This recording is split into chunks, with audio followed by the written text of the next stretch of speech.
Stredná odborná škola v Šuranoch oslávila v tomto roku svoje 25.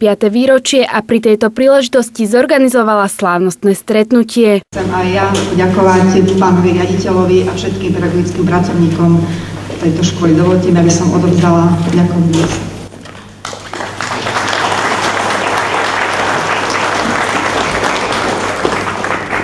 Rokov nie je veľa, ale v živote školy je to určite veľmi dlhá doba, pretože je to obdobie, kedy si hľadá cestu škola.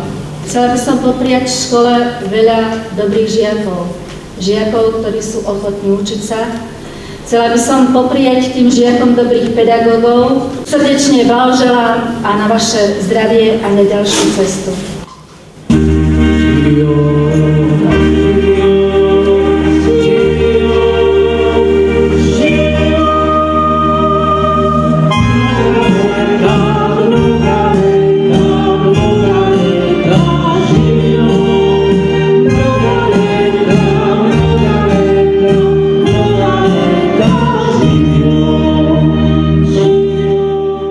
Je to škola, ktorá prakticky je na, by som povedal, tepe dňa, tepe tejto doby a ja vnímam postavenie tejto školy ako veľmi, veľmi významné.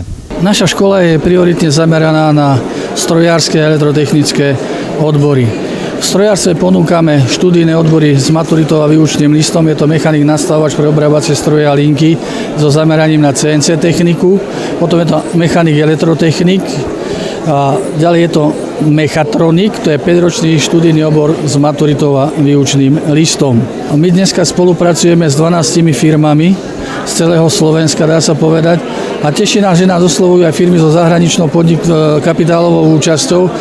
Príklad je tu Jasný, Lindenmayer, Osram a ďalšie firmy. Viete, tak spolupráca so spoločnosťou Osram už beží takmer 8 rokov a stredná škola v Šuranoch nám pripravuje kvalifikovaný personál pre naše potreby, takže spolupráca je vynikajúca.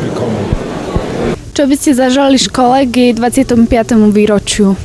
No, predovšetkým, aby si udržala vysoký kredit odbornosti, aby učitelia, ktorí sú zodpovední za odbornú prípravu, ale aj za všeobecné predmety, aby skutočne držali tak vysoko tú zástavu, latku tej kvality, ako ju držia doteraz, aby táto škola produkovala takýchto kvalitných absolventov, ktorých bude záujem priamo tu v Šuranoch, ale aj v širšom, teda nitrianskom okolí. Pán Kabán by si osobne želal ešte viacej kvalifikovaného personálu a to hlavne smerom mechatronika. Die mehr in die Richtung Mechatronik ausgebildet werden.